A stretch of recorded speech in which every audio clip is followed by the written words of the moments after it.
জানাবো প্রবাসের খবর।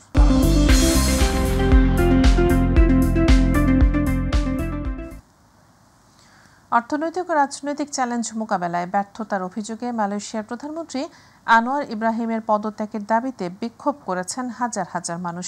প্রতিনিধি আশরাফুল মামুন জানান, শনিবার রাজধানী কুয়ালালামপুরে দেশটির জাতীয় মসজিদ নেগারার সামনে জড়ো হয়ে হাজার হাজার মানুষকে পদত্যাগ পদত্যাগ আনোয়ারের পদত্যাগ স্লোগান দিতে দেখা গেছে। তাদের বেশিরভাগই কালো কাপড় পরেছিলেন।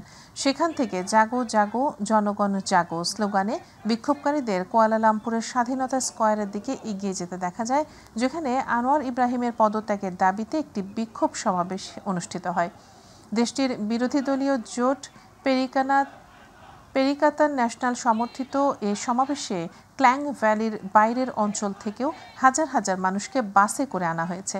এতে দেশটির ছোট ছোট কয়েকটি বিরোধী দল ও মালয় ভিত্তিক বিভিন্ন মানবাধিকার গোষ্ঠী অংশ নিয়েছে।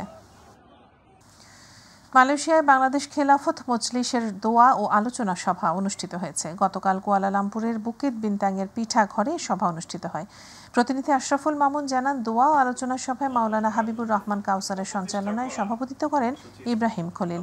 প্রধান অতিথি ছিলেন বাংলাদেশ খেলাফত মজলিসের মহাসচিব মাওলানা জালালউদ্দিন আহমেদ। বিশেষ অতিথি ছিলেন কেন্দ্রীয় কমিটির সাংগঠনিক সম্পাদক মাওলানা ফয়সাল আহমদ।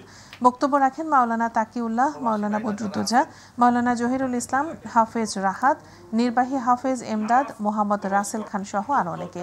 এ সময় মাওলানা তকিউল্লাহকে সভাপতি ও মাওলানা হাবিবুর রহমান কাউসারকে সাধারণ সম্পাদক করে ৩১ সদস্য বিশিষ্ট মালয়েশিয়াস্থ বাংলাদেশ খেলাফত মজলিসের কমিটি ঘোষণা করেন দলের মহাসচিব মাওলানা জালালউদ্দিন আহমদ।